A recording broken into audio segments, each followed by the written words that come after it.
There is a group of young men here in Chamberlain who deserve a big pat on the back. Yeah, they are called the Explorers. They are 6th, 7th, and 8th graders, and for the last 2 years now, they have been working on a pretty big project that will make this community look and feel a lot better.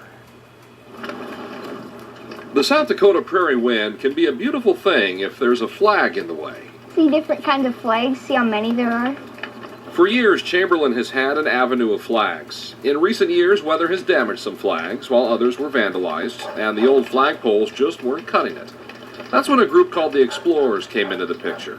Doug Newts is their leader. I just feel real privileged to work with this group of kids. I mean, they, like I said, you give them a project, and as long as they can do it with their friends, they're all in. They get after it. What they decided to get after was rehabbing the avenue of flags, new poles, new everything. But it took a while. We raked people's lawns, and we did a car wash. Nick Endress and the other Explorers did a lot of odds and ends over a pretty long period of time to get all of this done. Over 2 years, they gave $7,000 for the project, and it provided the seed money for the city to replace all the flagpoles and the flags. And the reason these kids got into this project was because they saw something that needed changing and decided to change it, because it was the right thing to do.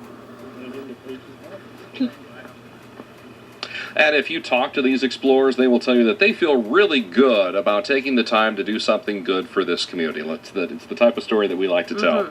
Perhaps this says something.